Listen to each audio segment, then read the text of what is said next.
কে এই বরখাস্ত নির্বাহী ম্যাজিস্ট্রেট উর্মি? কাউন্টডাউন শুরু, স্ট্যাটাস দিয়ে বিতর্কে নির্বাহী ম্যাজিস্ট্রেট।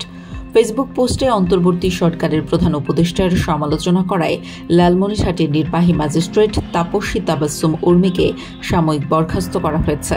সোমবার জনপ্রশাসন মন্ত্রণালয়ের জনসংযোগ বিভাগ থেকে দেওয়া সংবাদ বিজ্ঞপ্তিতে এ তথ্য জানানো হয়। এতে বলা হয়, তাপসী তাবাসসুম উর্মিকে সাময়িক বরখাস্ত করা হয়েছে এবং তার বিরুদ্ধে শাস্তিমূলক ব্যবস্থা নেওয়া হচ্ছে। এর আগে তাপসীকে ওএসডি করে রংপুর বিভাগীয় কমিশনার কার্যালয়ে বদলি করা হয়।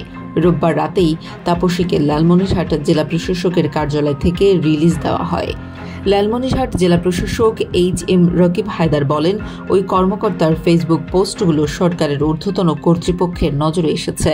শনিবার ফেসবুকে তিনি লেখেন, অন্তর্বর্তীকালীন সরকারের কোনো সাংবিধানিক ভিত্তি নেই। প্রধান উপদেষ্টা ডক্টর মোহাম্মদ ইউনূসকে উদ্দেশ্য করে তিনি লিখেছেন, কাউন্টডাউন শুরু হয়ে গেছে আপনার মহাশয়। এ বিষয়ে জানতে চাইলে তাপসী বলেন, আমি পোস্টটি ডিলিট করে দিয়েছি। ফেসবুক পোস্টটি নিয়ে আমার উপর ঊর্ধ্বতন কর্তৃপক্ষের পক্ষ থেকে কোনো ধরনের চাপ ছিল না। লালমনিরহাট জেলা প্রশাসক রকিব হায়দার বলেন, একজন সরকারি কর্মকর্তার এ ধরনের বক্তব্য আচরণবিধির সুস্পষ্ট লঙ্ঘন। 2022 সালের 8 ডিসেম্বর সহকারী কমিশনার হিসেবে লালমনিরহাট জেলা প্রশাসনে যোগদান করেন তাপসী।